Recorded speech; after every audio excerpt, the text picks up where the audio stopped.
Gomez. Morticia. Gomez. Morticia. It's beautiful. From iconic sitcoms to beloved dramas, no show was immune to the occasional uncontrollable fit of laughter. We've searched the archives to bring you the absolute best and sometimes downright side-splitting moments that made television history unforgettable. We've got a special treat for all you fans of classic television. Get ready to laugh, cringe, and maybe even shed a tear as we dive into the top 50s classic television bloopers and goofs. So here's the question: what are bloopers? Do you recall those goofy little outtakes that appear during the credits of a movie? Most people refer to them as bloopers. However, some people also call them outtakes or gag reels. It is a brief segment of a movie or video production that typically consists of scenes that were cut out or casting member errors. From where did the craft of bloopers originate? In the 1950s and 1960s, television producer Kermit Schaefer produced a popular series called Pardon My Blooper, which combined radio and television recordings with recreations. This was not taken seriously at all. The word blooper refers to the blue pencil that was used during World War II for censorship, which was used to remove incorrect passages from letters and documents. Fortunately, we can all laugh at ourselves. Nowadays, entire television series have been made based only on people doing dumb things. And why not? It's hilarious. 10. Dick Van Dyke Show. Even the best actors make mistakes during filming. These bloopers mainly feature outtakes from the first and last seasons of the series. You can also find a funny clip of Dick Van Dyke laughing uncontrollably during a scene in the show. The Dick Van Dyke Show is one of the most renowned television programs chronicling the adventures of comedy writer Rob Petrie, starring Emmy Award winner Mary Tyler Moore and the renowned Dick Van Dyke. Who was Dick Van Dyke, and why did he get his own show? Dick has had a career spanning 7 decades. With his especially endearing blend of verbal and physical humor, the well-known actor from Missouri has influenced many generations of comedians via his work in film and television. In 1947, Van Dyke started working as a radio DJ for a nearby Illinois station. A natural from the beginning, the self-trained actor won a Tony Award for his performance in a popular musical. From there, he joined forces with a friend to form a touring comedy duo, working the national nightclub circuit and eventually landing a key role in the 1961 Broadway production of Bye Bye Birdie. With Mary Tyler Moore starring opposite Van Dyke's character, The Dick Van Dyke Show, a highly popular sitcom that ran for 5 seasons and established Van Dyke as one of the nation's top physical comedians, CBS handed Van Dyke his own sitcom in 1961. No other actor of his era could match his deft handling of physically demanding onstage acts mixed with lighthearted conversation, and he won 3 Emmy Awards while playing Rob Petrie on The Dick Van Dyke Show. There are several memorable sitcoms from the 1960s, including The Andy Griffith Show, Bewitched, Gilligan's Island, The Beverly Hillbillies, and The Dick Van Dyke Show. In many ways, the shows were ahead of their time, but in other cases, the series show their age with jokes that haven't aged well over the years. Regarding The Dick Van Dyke Show, it's still a classic. Today's viewers continue to love the hilarious antics of Dick Van Dyke and Mary Tyler Moore. The show has clever lines, but some jokes and storylines haven't aged well nearly 60 years later. The show wasn't afraid to tackle contemporary issues of the time, adding a layer of social commentary to the humor. Whether it was through workplace dynamics, marital situations, or cultural references, The Dick Van Dyke Show remained relevant to its audience. Like all great sitcoms, The Dick Van Dyke Show focused on universal themes such as family, work, friendships, and the ups and downs of everyday life.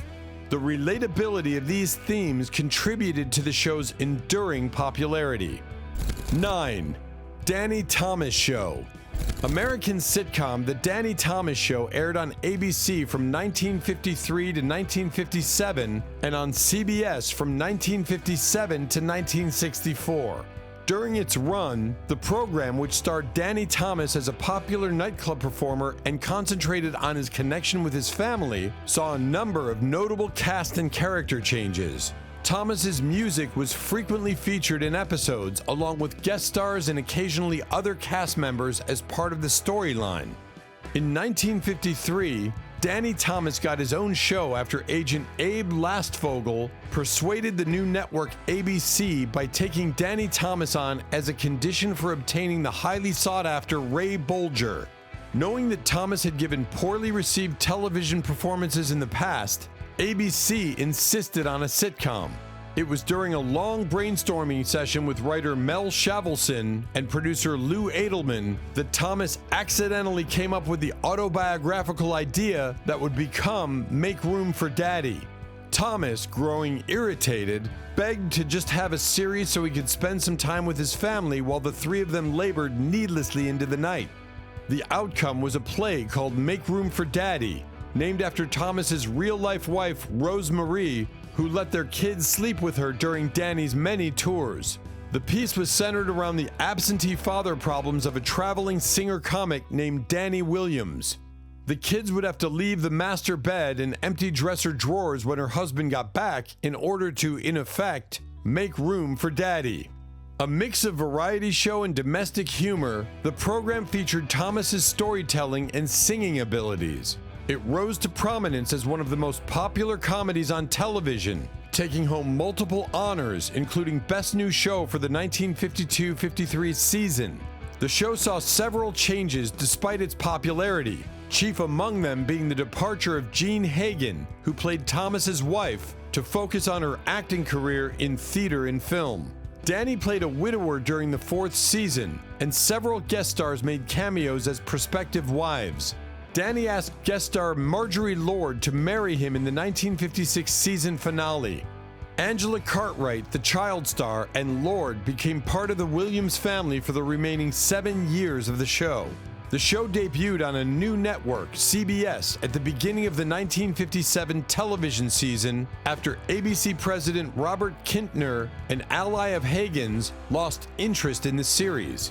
The mega-hit CBS show I Love Lucy had been replaced by the newly titled Danny Thomas Show, which debuted in the top 10 and stayed there until the actors left the network on their own volition to pursue other artistic endeavors. Thomas made a significant contribution to the development of the medium. The Andy Griffith Show was the first true network television spin-off, having originated from a 1960 episode of The Danny Thomas Show. His off-camera stand-up routines, which he performed for the in-studio audience just before filming each episode of Make Room for Daddy, were copied on other shows and institutionalized as the now commonplace warm-up. As a producer, he oversaw numerous high-rated shows, read scripts, and was directly in charge of hiring Mary Tyler Moore to play Laura Petrie in The Dick Van Dyke Show. At the core of the show's humor was Danny Thomas's comedic talent. He was known for his affable personality, quick wit, and the ability to deliver both verbal and physical comedy. Thomas's comedic timing and charm were central to the show's success. Besides being extremely funny, The Danny Thomas Show was praised for its realistic and relatable portrayal of family life. While the show had its comedic moments, it also addressed genuine family issues and relationships, making it more relatable to audiences. Viewers could see elements of their own lives in the everyday situations depicted on the show. The writing for the show was clever, and the use of situational comedy allowed for a variety of humorous scenarios. Whether it was Danny's attempts to balance his career and family life, or the comedic interactions between family members, the writing played a crucial role in the show's comedic success. Perhaps Danny Thomas's background as a stand-up comedian influenced the show's humor. At times, the show incorporated elements of Thomas's real-life comedy routines into the fictional narrative, providing a seamless blend of personal and fictional humor. 8. I Love Lucy. Lucy Ricardo, portrayed by the iconic Lucille Ball, was far from perfect, yet her endearing flaws became the soul of the show. Constantly finding herself in the position of having to explain things, Lucy's humorous escapades brought laughter into countless homes. While the sitcom itself was a beacon of entertainment, it wasn't immune to the occasional hiccup. Yet forgiving these blunders seemed only natural when considering that Lucille Ball and Desi Arnaz were trailblazers in the television industry. Any inadvertent intrusion of a camera or microphone into a scene could be seen as part of the show's innovative studio arrangement, a creative concept in its own right. In hindsight, some of the smaller mistakes from I Love Lucy offer a fascinating peek into the show's production values. The cleverly altered anniversary dates and swift changes to the flats by the Ricardos showcase the meticulous attention to detail. To spot these subtleties, one needs the keen eye of a devoted fan, delving into the intricacies of a show that has stood the test of time. As the curtain fell on I Love Lucy after its successful run, another chapter in Lucille Ball's television legacy unfolded. On July 12, 1962, The Lucy Show, produced by Desi Arnaz for Desilu Production, commenced rehearsals. Lucille Ball, hesitant to launch the new program without her husband, had Desi produce the initial episodes. The addition of Vivian Vance, who emerged from retirement to support her friend, enriched the cast. Despite Vivian's departure after 3 seasons due to the challenging commute, her return as a guest star each year added a special touch. The show premiered on October 1, 1962, and was met with acclaim from viewers. Did you know that her decision to star in I Love Lucy came with a significant stipulation? Lucille insisted that her real-life husband, Desi Arnaz, be assigned a co-starring role, a groundbreaking move in an era marred by xenophobic sentiments. Network management and sponsors hesitated to showcase a married couple on television, fearing audience rejection. However, Lucille Ball remained steadfast, determined to challenge these prejudices. Her conviction paid off as the American people not only accepted Desi Arnaz, but also revered him as a significant artist of his time and beyond. As Lucy herself recalled, there were doubts that the public would believe she was married to Desi, a sentiment she ultimately disproved through their undeniable chemistry on and off screen. The cultural impact of I Love Lucy extends beyond its groundbreaking casting choices. In the early 1950s, when live television programs were predominantly filmed in New York City, the decision to film I Love Lucy in Los Angeles marked a seismic shift. This move not only set a new precedent, but also sparked a trend that led to Hollywood becoming the nation's broadcast center, a testament to the show's pioneering spirit. Lucille Ball's comedic genius shone brightly through her mastery of physical comedy. Her impeccable timing, expressive facial gestures, and distinctive body language elevated the show's humor to new heights. Lucy's exaggerated and sometimes clumsy movements added a visual dimension, transforming the show into a spectacle of slapstick and visual gags that transcended mere dialogue. The brilliance of I Love Lucy also lay in its sharp and witty writing. Clever dialogue and well-crafted comedic scenarios kept audiences captivated, while recurring themes such as Lucy's showbiz aspirations, Ricky's musical performances, and the delightful misunderstandings provided a consistent source of laughter. I Love Lucy was not only ahead of its time in terms of casting and production location, but also in its technical innovations. It was one of the first TV shows to utilize multiple cameras and a live audience, creating an immersive experience that captured genuine laughter and reactions. The use of close-ups and reaction shots further enhanced the comedic moments, giving the show a vibrant, theatrical feel unmatched by its contemporaries. Beyond its technical prowess, I Love Lucy resonated with audiences on a deeply personal level. The relatable situations portrayed, ranging from Lucy's aspirations to Ricky's work challenges and the complexities of married life, spoke to universal themes that transcended time and cultural barriers. This inherent relatability fostered a sense of familiarity and connection, endearing I Love Lucy to generations of viewers and cementing its status as a timeless classic in television history. 7. Hogan's Heroes. A well-liked television program called Hogan's Heroes ran on CBS from 1965 until 1971. A Luftstallig near the village of Hammelburg, Stallig 13, is run by the German Air Force, Luftwaffe, for Allied Air Forces personnel. The television series, which starred Bob Crane as Colonel Robert Hogan, is set at Stalag 13, a German prisoner of war camp for Western Allies prisoners during World War II. Under the camp, the convicts manage an anti-Nazi group that the Germans are unaware of. What might go wrong when you're creating a sitcom about World War II?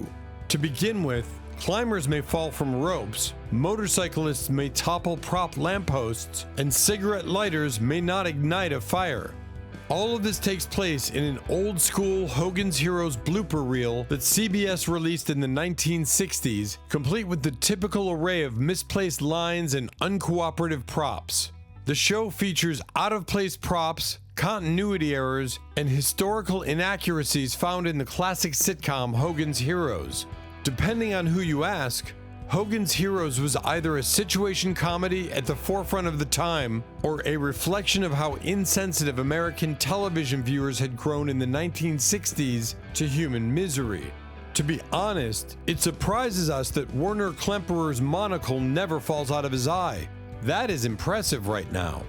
Hogan's Heroes used part of the 1963 hit film The Great Escape, but it was also partially based on the play Stalag 17, which led to a lawsuit from the play's producers. Hogan's Heroes was a hit television program, but it also generated a lot of controversy.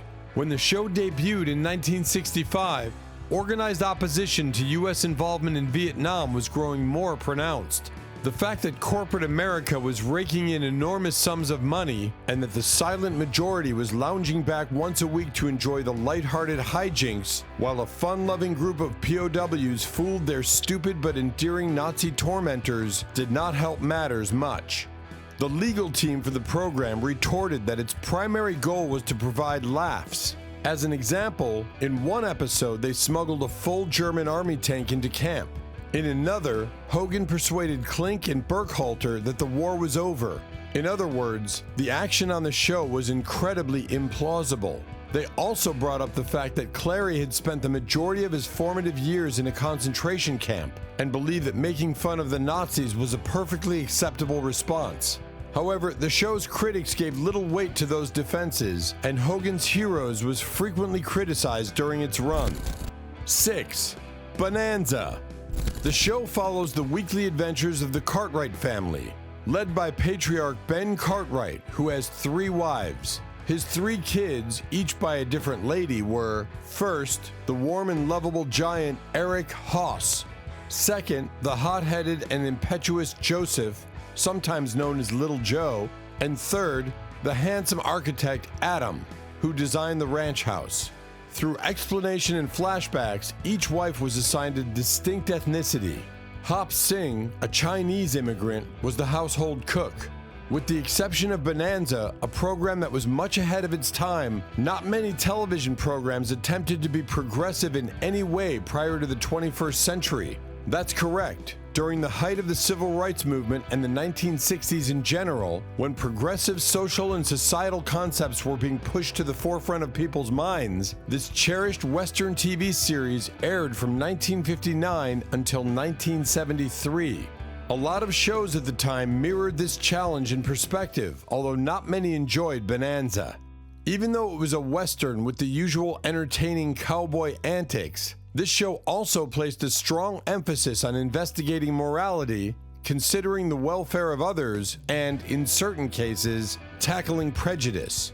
While it's good to have entertainment-only performances, you really have something special when you have shows like these that don't mind challenging audiences' preconceived notions.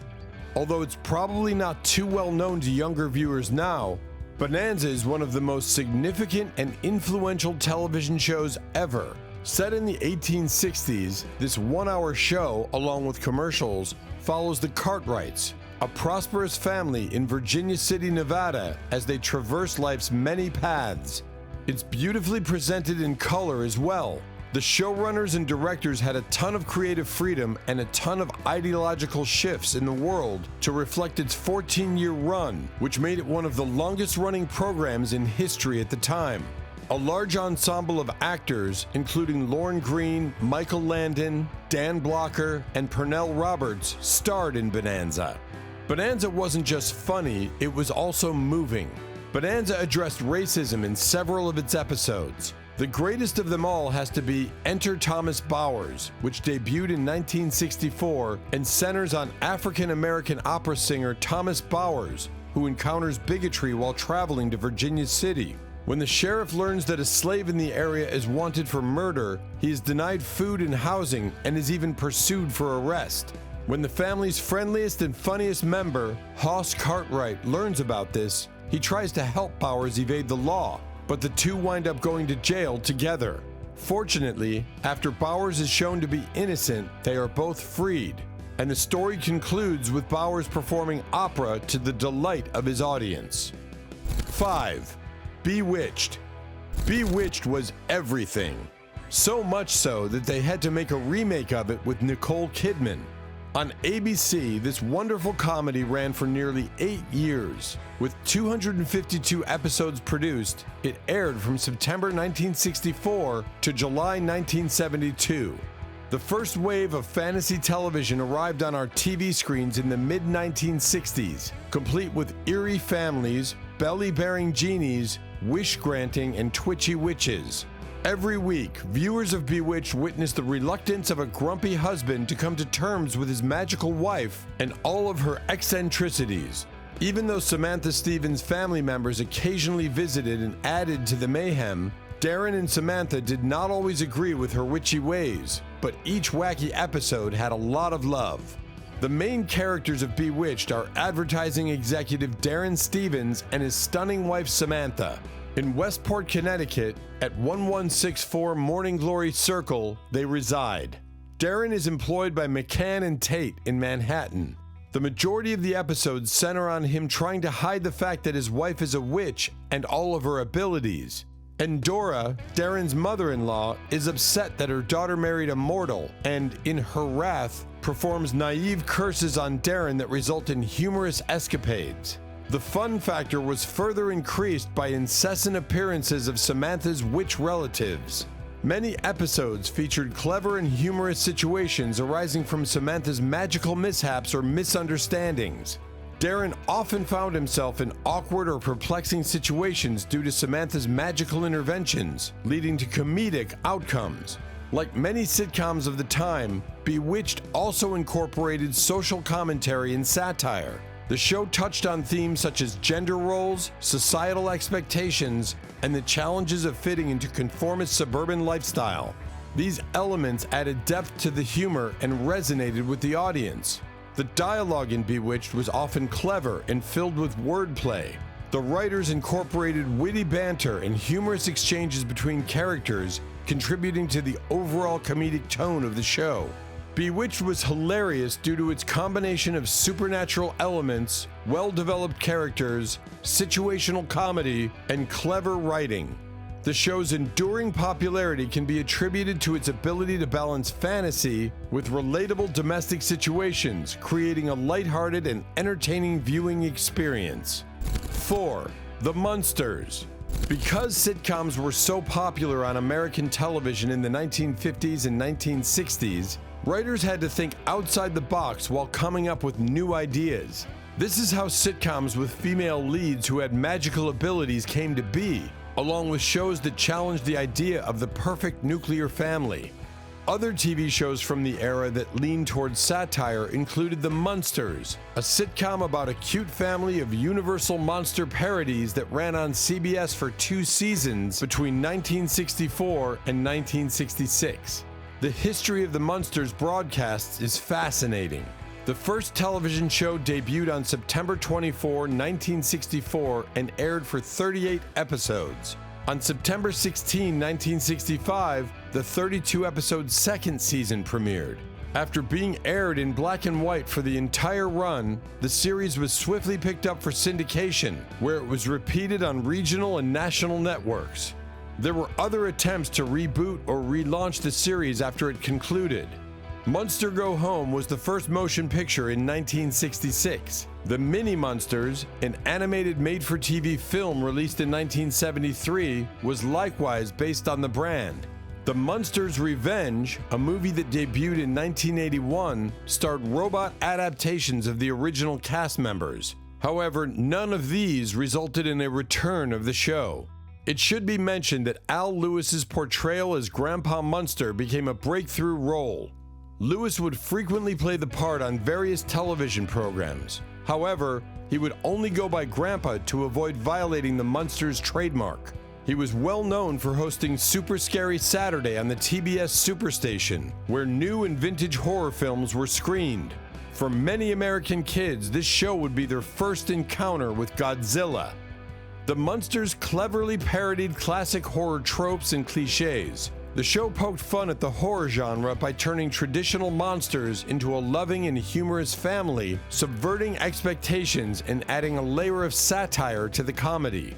The characters in the Munsters were endearing, and their interactions were key to the show's humor. Herman's childlike innocence, Lily's calm demeanor, and Grandpa's mischievousness all contributed to the comedic chemistry within the family. Plus, the humor often arose from the family's attempts to navigate everyday situations, such as Herman's struggles at work, Lily's efforts to be a good housewife, and Grandpa's eccentric experiments. The show played on common sitcom scenarios but added a supernatural twist to keep things fresh and entertaining. 3. Three Stooges. The Three Stooges were masters of slapstick, a style of humor that involves exaggerated physical actions and situations. Slapstick often includes elements like exaggerated violence, quick-paced physical gags, and comical mishaps.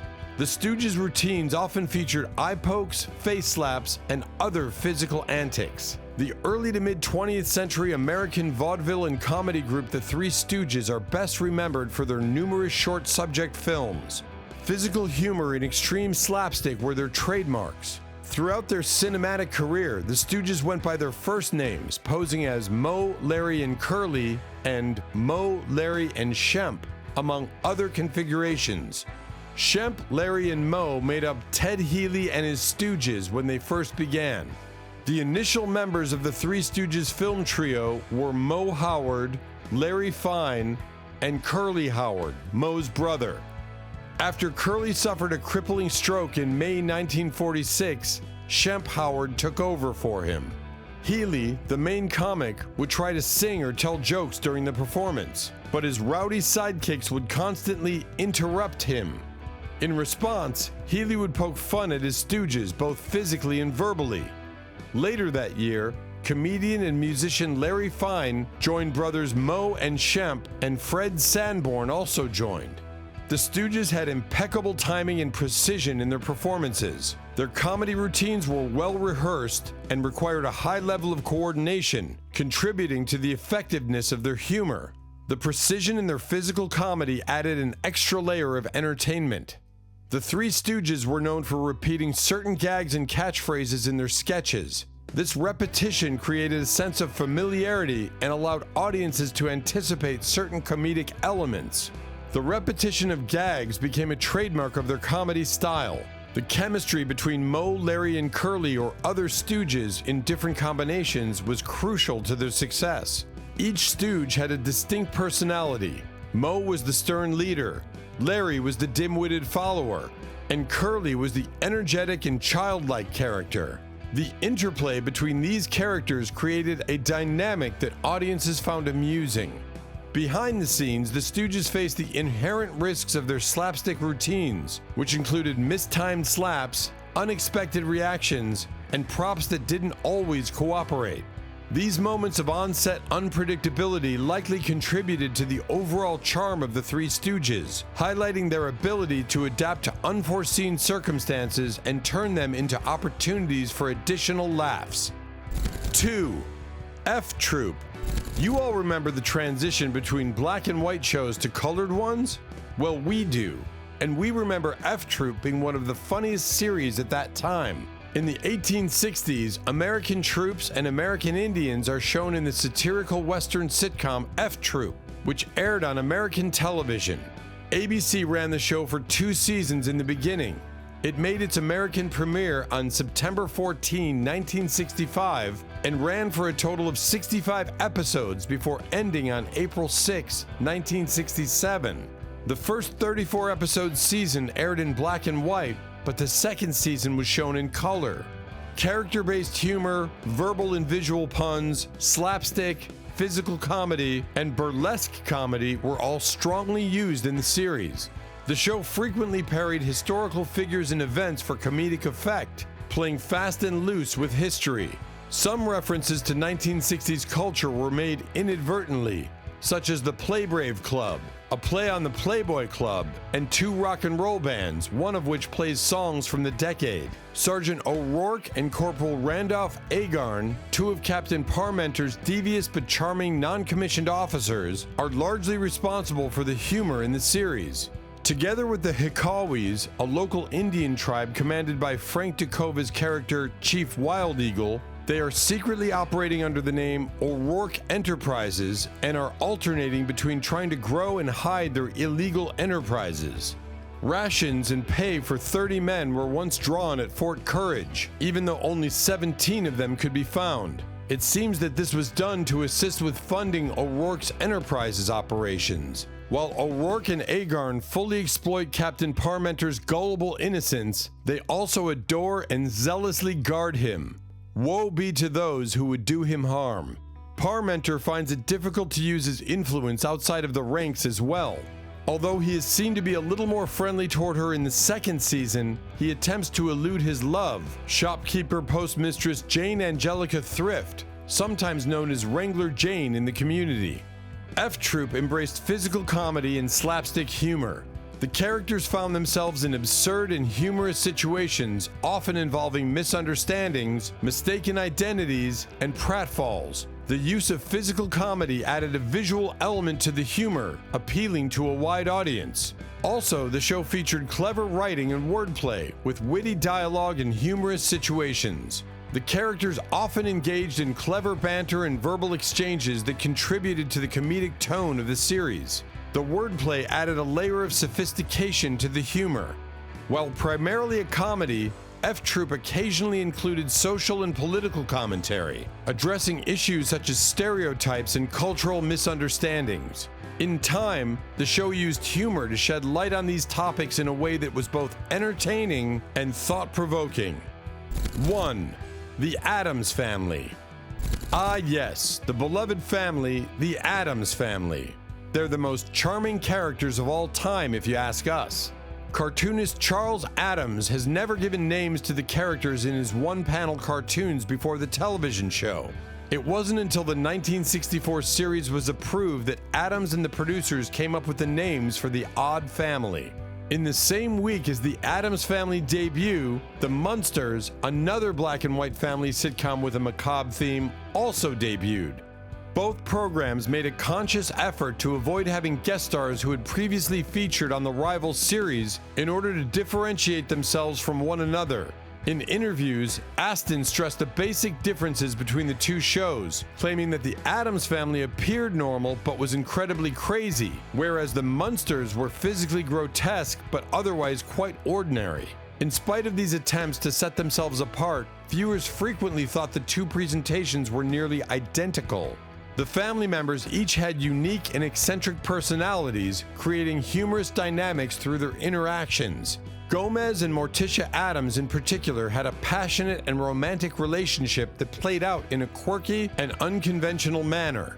The contrasts between family members, such as the gloomy Wednesday and the explosive Pugsley, added to the comedic mix. The Addams Family incorporated physical comedy, especially in the form of Lurch's slow and deliberate movements, Cousin It's hair-related antics, and Uncle Fester's bizarre experiments. The physical humor complemented the show's overall comedic tone. The show often featured guest appearances by quirky characters and extended family members, further expanding the eccentric Addams universe. These additions allowed for a variety of comedic scenarios and interactions, adding freshness to the show's humor. Apart from that, the memorable and catchy theme song, along with the opening credits showcasing the family's unusual activities, set the tone for the show. Visual gags such as Thing's antics and the peculiar pets contributed to the comedic atmosphere. Despite their peculiarities, the Addams Family exhibited strong bonds and acceptance for one another. The show subtly conveyed the message that differences should be embraced, and this timeless theme resonates with audiences even today. The show has left a lasting cultural impact, and its unique brand of humor continues to be appreciated by new generations. The show's nostalgic value, combined with its timeless comedy, has contributed to its enduring popularity. Well, there you have it. The top 50s and 60s classic television bloopers and goofs that had us in stitches from start to finish.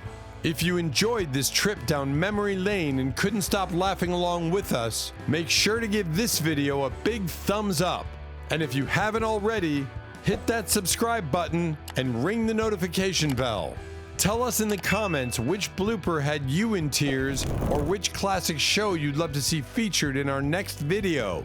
That's all for now. Thank you so much for watching.